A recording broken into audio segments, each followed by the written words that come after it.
here we are on this lovely Friday. Friday for us recording, maybe not Friday for anybody listening. Hoping somebody's listening some day of the week. But uh yeah, we're If they here to find this on a Monday, then they'll look forward to, a Friday soon in their life. exactly. It reminds me of those underwear that used to have the days of the week on them as a kid. And like this is how you knew who you were as a child, like what your personality was at a very very early age. If you couldn't tolerate wearing the wrong day on the wrong Mhm. day. I must have been neglected because I never had that experience Well, growing it up. may have been particular to girls, but yeah, it's like a thing, days of the week, and then if you were wearing, Monday on a Friday, it kind of messed with your head a little bit. So clearly I was type A at like 6. So probably couldn't read at 6. Maybe we'll say 8. Well, awareness is key. Anyway, we'll see how many times I can make it weird today. Yeah. Well, Well, on this Friday, yeah, what are we going to be talking about today? Can you give a little hint? yeah, so two things came up that I wanted to talk through with you and kind of share with share with our community here is that I had some interesting feedback from my partner yesterday about compartmentalization as a therapist. And what was really interesting is, he is in a corporate environment and going through corporate environment things and a little sullen about it, which is again understandable. And we had to be on in a social way in a work event that I accompanied him to, and he was really struggling to be present. And I kept offering little signs of support, a pat on the back or a pat on the leg and things like that. But he made the comment, "Ah, you're just really good at compartmentalization." And it got me thinking about our time today and just about how I don't know that that comment might have set the same way as it might have in the past, because he said you've had a lot of practice at compartmentalizing things, and for better and for worse, I don't do that well, and I don't have a lot of opportunity to practice that well. And I just thought that was a really interesting thing. So I thought I might bring that up and see what you thought about it from a, as consulting psychologists and this idea of compartmentalization and sustainability. Lots of thoughts came up for me. I'm wondering what comes up for you as I tell you this story. Yeah, well, I guess the first thing that comes up for me is my nerd brain goes to like let's define what compartmentalization is. And, so a quick definition search found, it's a psychological defense mechanism where a person separates conflicting thoughts or emotions or even parts of them, their identity, into different compartments to avoid internal conflict or distress or overwhelm. So, in simple terms, it's almost like we're putting different feelings or experiences or roles into mental boxes and only opening one at a time. Mm-hmm. Mm-hmm. So, when I start to think about that, I'm like, yeah, that can be very, in some ways, effective in our roles as psychologists. Mm-hmm. It's funny because I think about that term in a clinical way as potentially something to lessen or challenge in a client.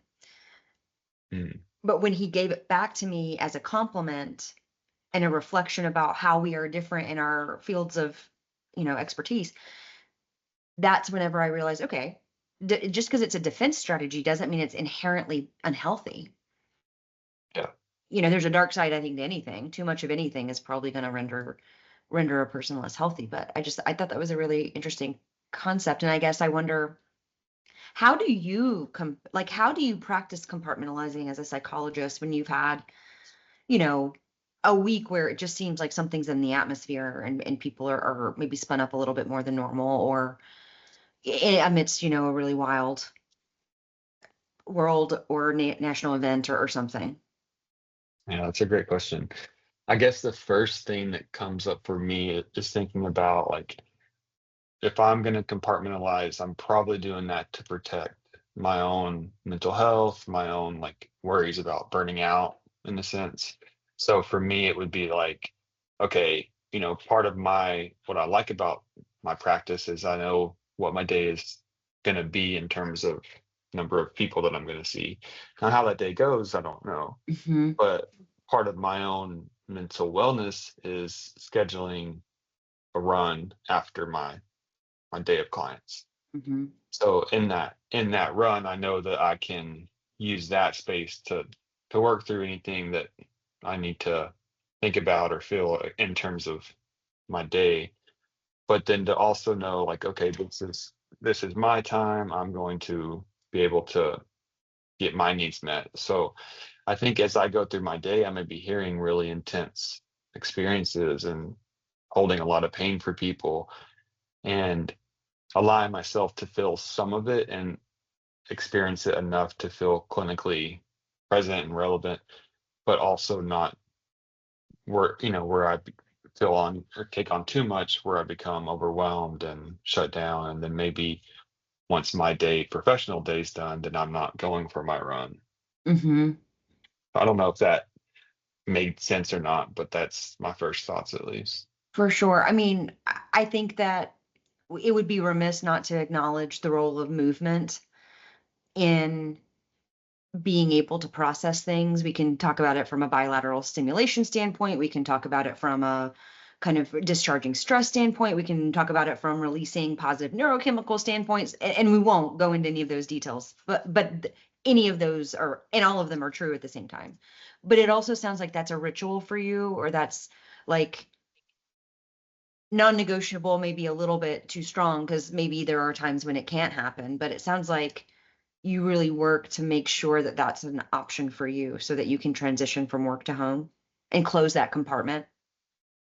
Yeah, maybe, to your point though, that's where it can become problematic. Because if I can't go for a run, or if the day gets away from me, then how do I cope? How do I manage the stories and struggles that I've heard?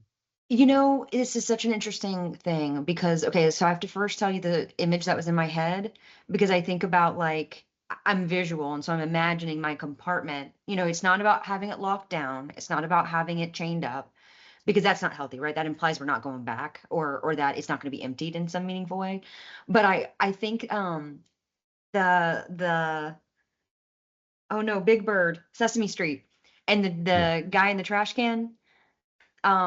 He's green when and he's kind of like got Yeah, all what is this his name? furry, but he's in the trash can and he kind of peeks out sometimes, the trash can on his head, and maybe like sometimes he pops up because he's excited or whatever. And I think sometimes like the compartment when it's not emptied or it's not tended to adequately or rituals aren't in place, I do think that maybe that guy popping out of it is going to be more likely. It's going to potentially have more of an impact. It's going to have that spillage, or if you think about it, I don't want to say that it's trash, right? Because it's emotion and that's not trash, it just is emotion. But it can kind of make a mess, right? It can be smelly maybe or impact the world around you in a way that you don't want it to, which is why healthy discharge of that stress, healthy rituals and being able to release healthy chemicals and healthy neurochemicals is so important. So that was the visual that comes in my mind, and then the way that it it can feel harder to keep that trash can lid on, or that or dog food container that pops open, or whatever container that you think about. But I think we all in grad school are taught containment imagery as an intervention, and so it's playing out right here as for as a professional for sure. Yeah. And that maybe on a day when you can't run for whatever reason because you have plans or whatever, that maybe one day is manageable, but when it becomes multiple days in a row when you don't do that ritual is when it feels more difficult to keep the lid on that can, or the Mhm. I don't like maybe one day Yeah. isn't so. Yeah, having some flexibility that it's not going to be, it may not be a daily thing, but yeah, if it happens multiple days, then it's becoming a problem. And Right.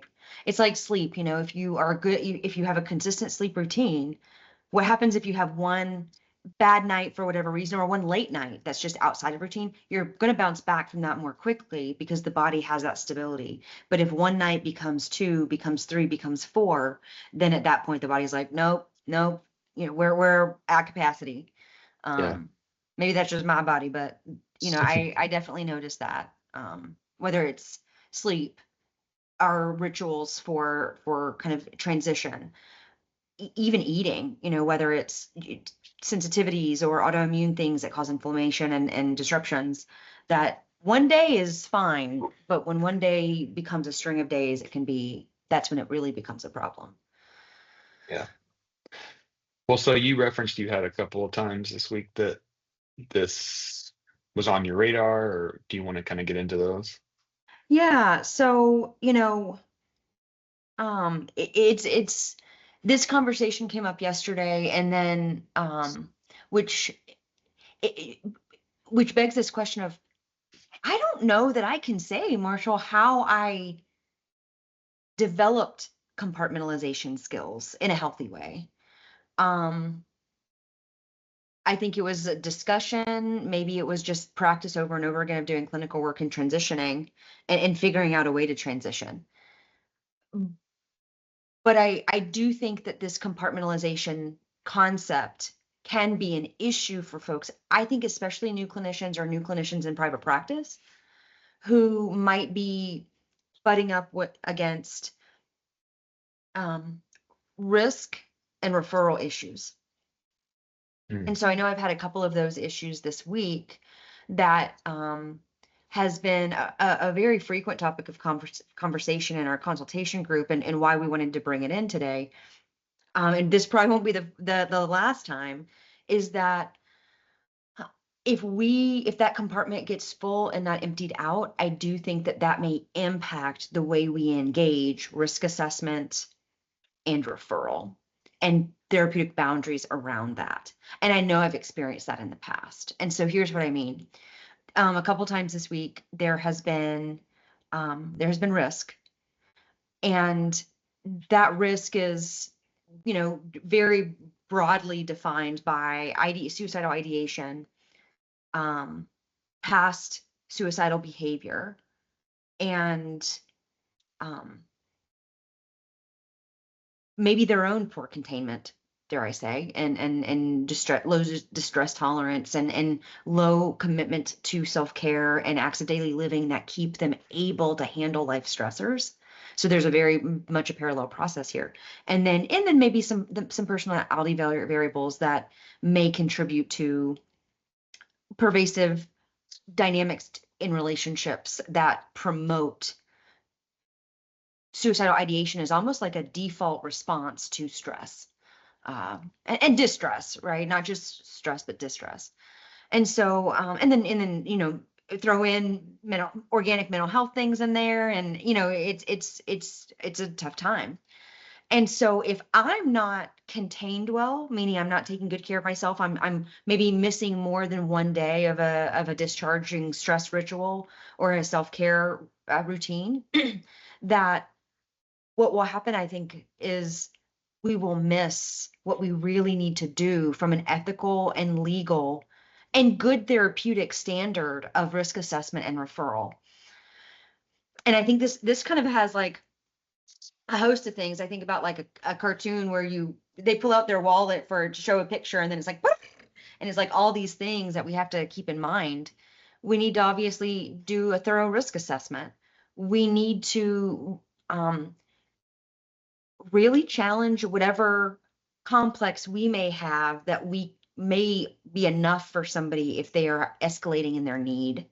And that can be a really common thing for folks in private practice is, I heard a couple times, I don't want a higher level of care. I get Hmm. that. I don't want that for you either, but I do want that for you because that's what you need. And, I can definitely appreciate the way that my confidence in that has evolved, due in most part to consultation. But what I feel like I'm getting a little bit better at as well is being willing to say, this isn't just an idea or a recommendation, like, you should exercise more. This is a clinical prescription or a directive that is a condition of our being able to continue working together in this in this modality of outpatient care. And if that's not something that you want to do, that is your choice. And we can explore what that looks like. But if that is your choice not to do that, then you're also choosing not to continue working with me in this capacity. Yeah.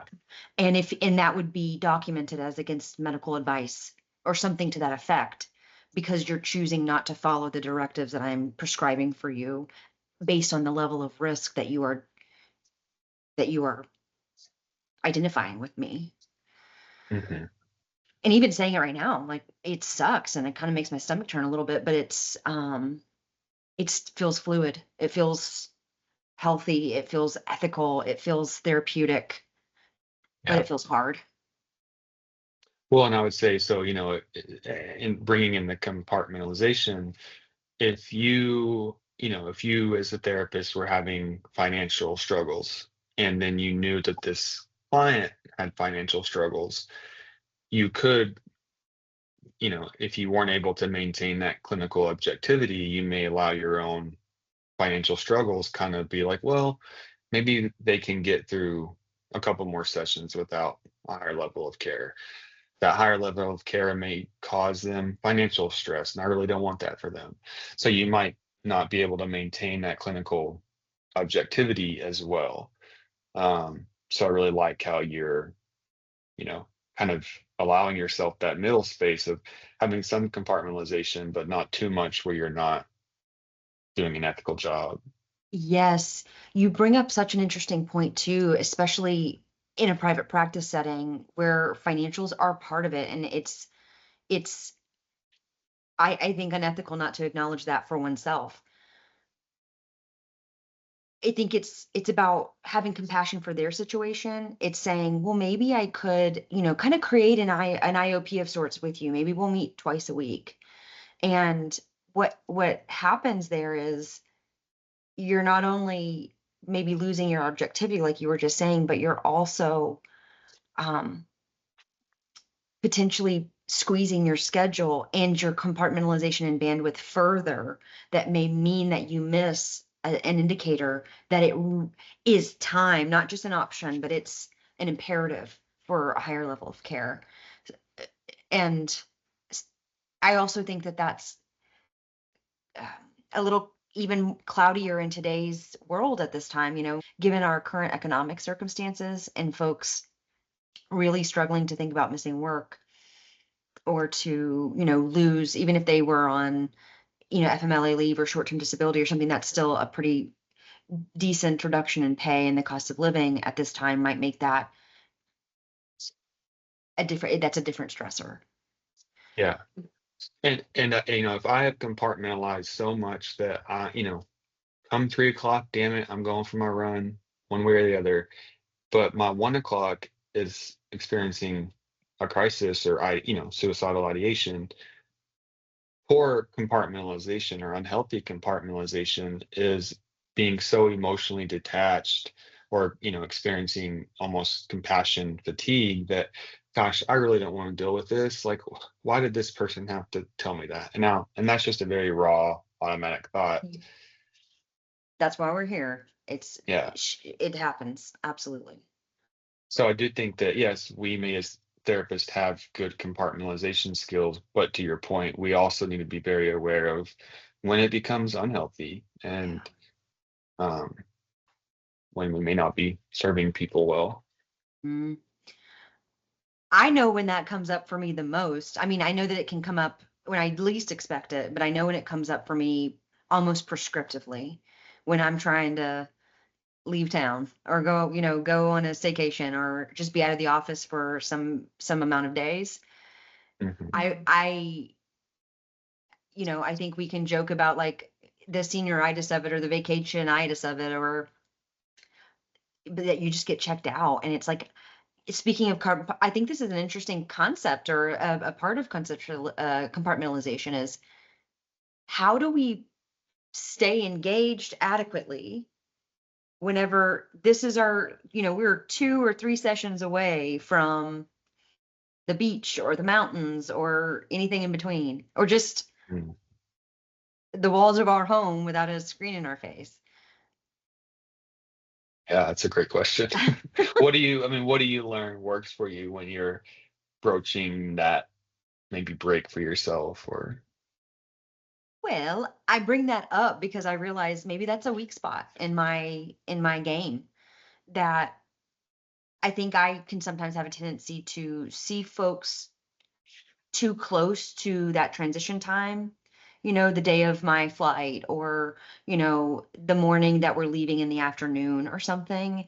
And I think that these are other Mhm. private practice issues that we could talk about in a different episode regarding the financial aspects of that and how to balance that as a private practice clinician. But um, I do think that for me, I could probably give myself more breathing room so that I don't exhale as I'm in those sessions, that I work and then I have that time to be ready to transition out, if that makes any sense. So not seeing Yeah. folks that morning just because I can.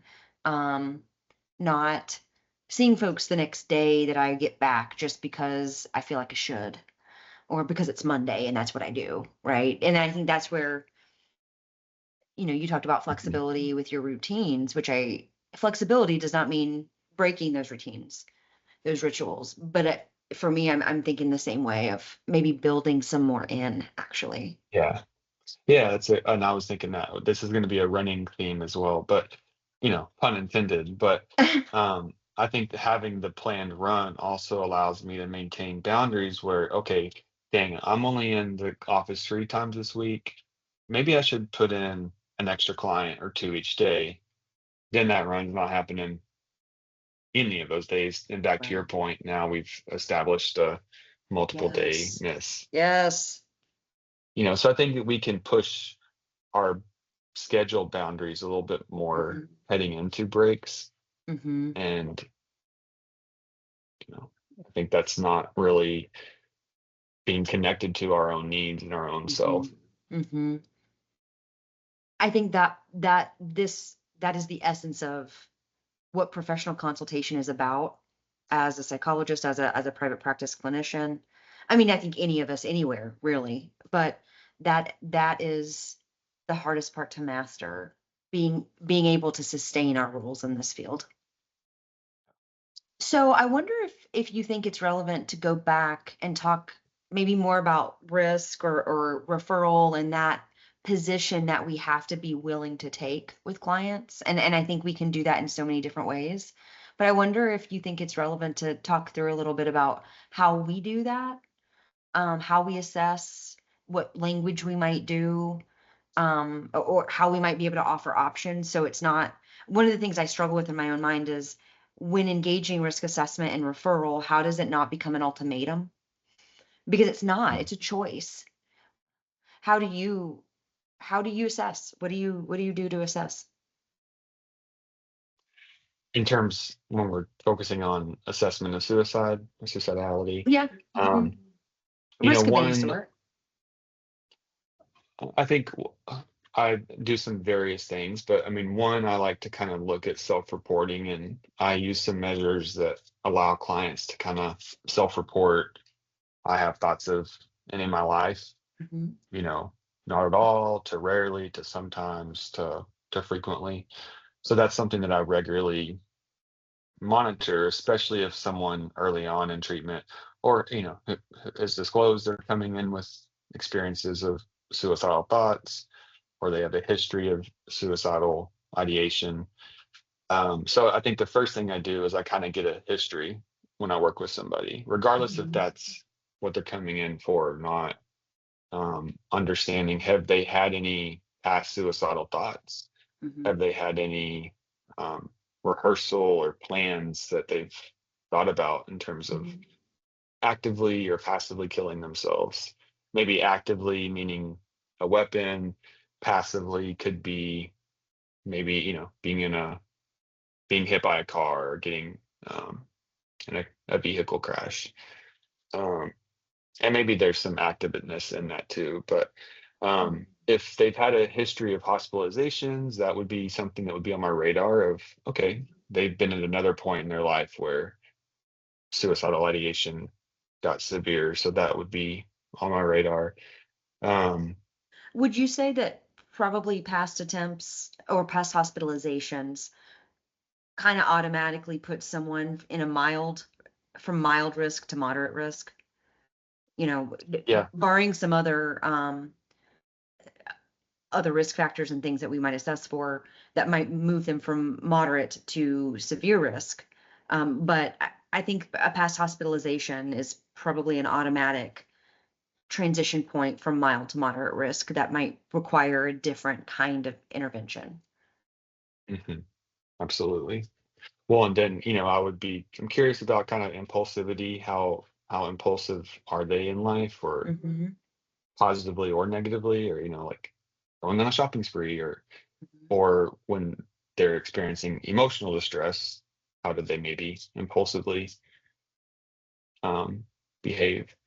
Um, and then, so I think I always want to see like intent versus plan. So do they want to die? You know, and I was trained under using this treatment, or this assessment called CAMS, which was mhm, um, collaborative assessment and management of suicidality. And it mhm, was a very formalized treatment plan to assess suicide. And one of the things I really appreciated about is that it talked about factors that increase suicide and mhm, psychological pain, emotional agitation, hopelessness, negative self-regard, mhm, um, external stressors.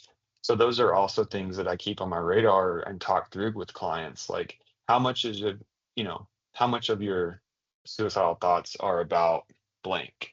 You mhm. know, one question I'll ask people is like, if there could be one thing that would help suicidal thoughts go away, what do you think that would be? And sometimes somebody's like, if my ex took me back.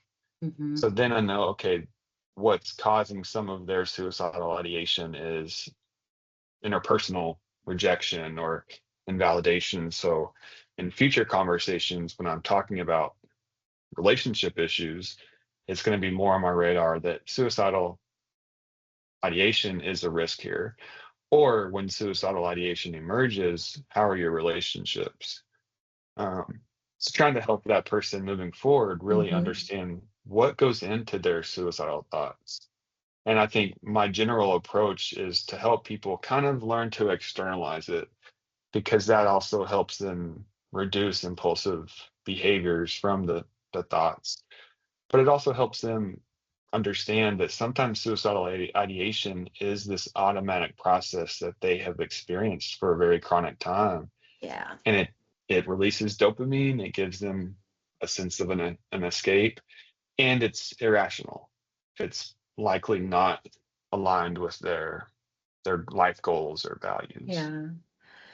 Yeah, that's such a good point. You talked a lot about the context around the thoughts and externalizing in them in that way of this is a product or a function of my distress, not necessarily something I feel passionate towards, right? Is that what you mean? Mhm. Yeah. Yeah. Yeah, no, I think that's so important in the context. And being, your style, I could see how awesome that is. And the model that I was trained on is similar. I don't know that it has a name per se, but it's similar. But it is more, I think, tasky. And so it's asking about all those things. So I like hearing how you talk about it from a more relational, contextual place. And then, you know, it is such an interesting thing that it is so common that people experience suicidal ideation almost as a comfort. And it makes me think about the way that people may engage non-suicidal self-injury as a means of coping, which, we know is something that therapy is meant to try and improve and reduce reliance on. And it's such an awesome therapeutic milestone whenever a client will say, I engage self-injury again. And I say, and how, after I clarify that it wasn't in any kind of suicide attempt, I say, and what was the impact of that? What was the result of that? And when they say nothing, like it did not serve me the way that it used to, and I keep forgetting that it doesn't, and maybe it's like they don't do it for 6 months, and then they don't do it for a year, and then they don't do it for 18 months. And they're like, every time I do it, as a, because I think I kind of get on that old pathway of I think this will make me feel better. It doesn't. And so you just the parallel to that of this thought has served you. How do we explore the way other thoughts can serve you in a different kind of way? So I just think that's a really interesting concept. I've never heard Yeah. it compared to that before. I've experienced that clinically and thought about it as a default, but not about how to maybe help folks recognize the way it doesn't serve them the same way it maybe once did. Mhm. Yeah, that's great. So then, there's the context, and then what I was trained on for really getting into the logistics of severity of risk is the SLAP method, or the acronym where it's specificity of the plan, if there is one, lethality of the plan, which is what you acknowledged in terms of passive or active, and some strategies are going to be more likely to result in death than others. So lethality, availability of those means. Um, do they have access to a firearm or other things that they might use to pursue engaging their suicide plan? And then preparation, the availability. I need to back up.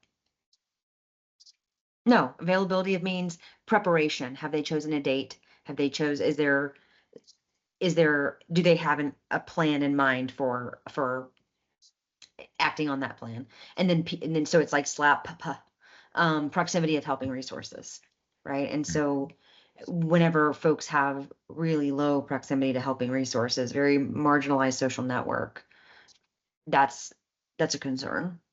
Um, so And that's, developing, oh, sorry.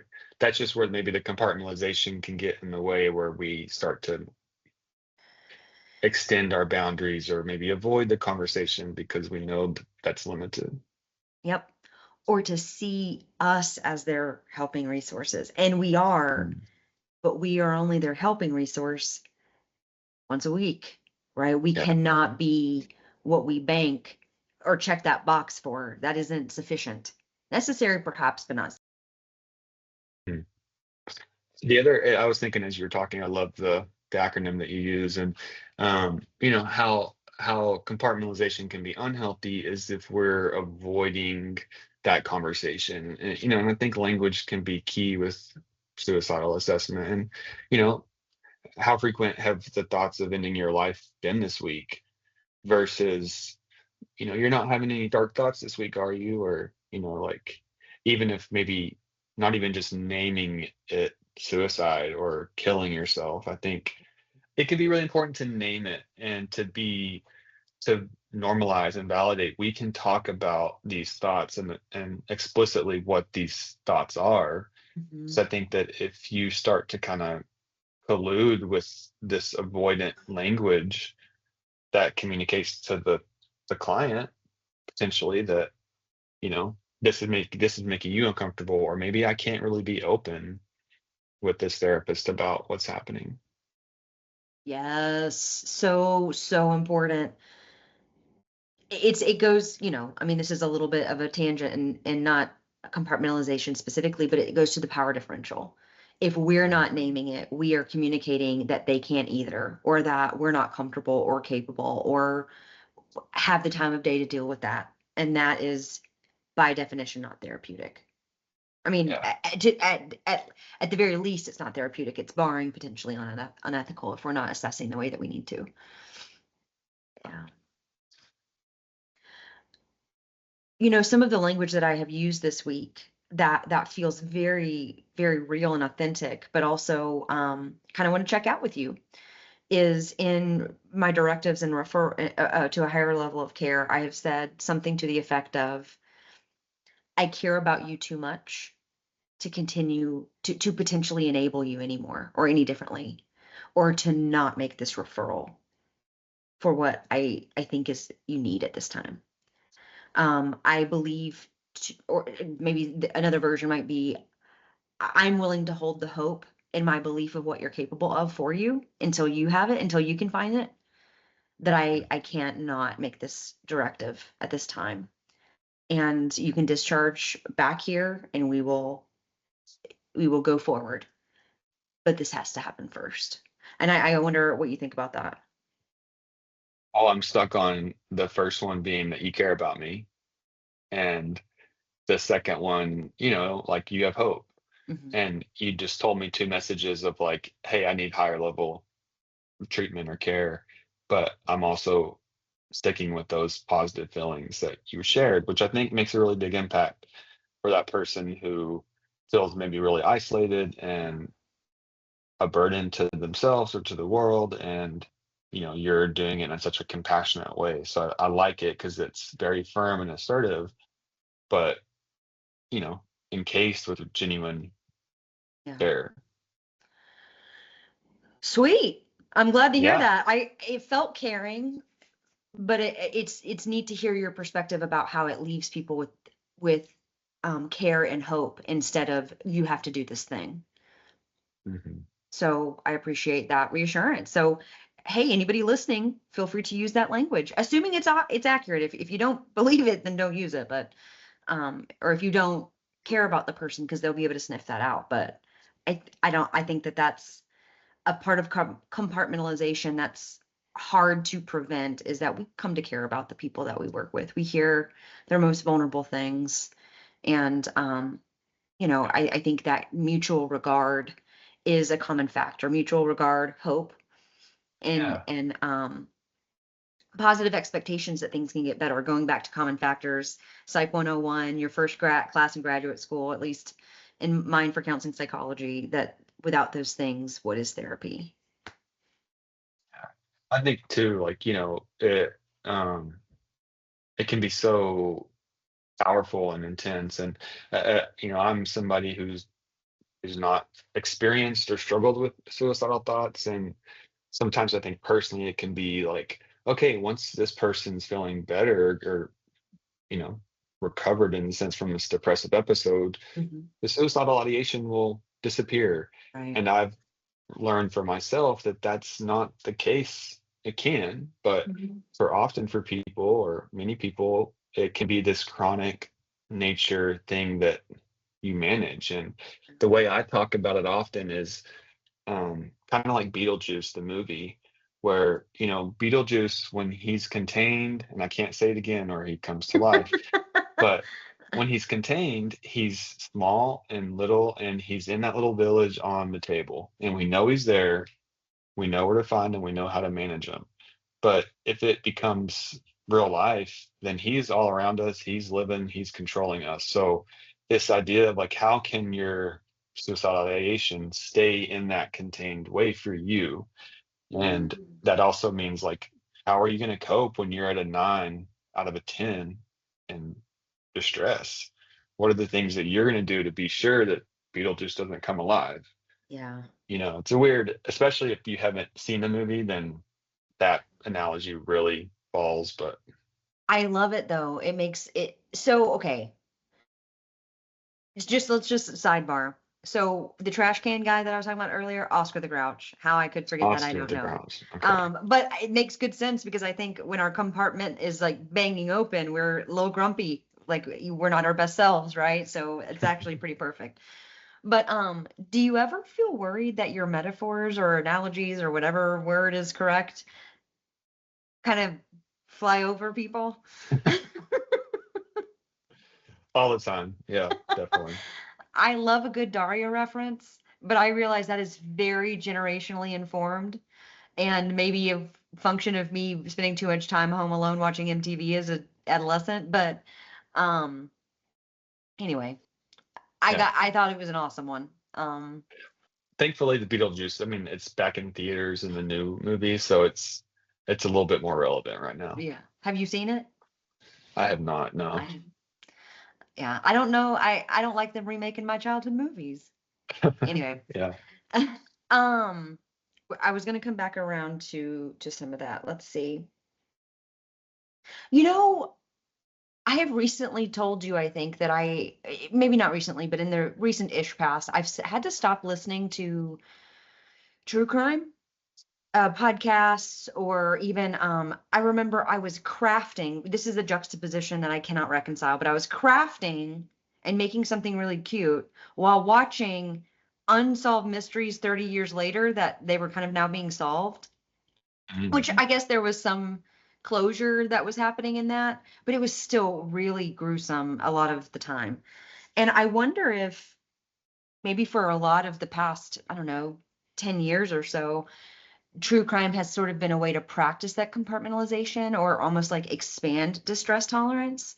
And that maybe it kind of reached just kind of like a point of diminishing returns for me, where I was kind of maybe expanded and to my limit, and then I had to stop watching it because it was increasing anxiety, and I kind of found myself feeling afraid in situations that I had never been afraid before, walking my dog in my own neighborhood. Not that not vigilance, awareness isn't always important. But Mhm. anyway, it makes me think about um, the way that so many people find comfort or watch that. And Yeah. I had that experience with you on the Netflix yeah, series of the stalker, yeah, and he's like cutting up a victim, and I'm like telling my husband like that we've been too desensitized to this. Like we're just staring at yes, this like this is normal and healthy.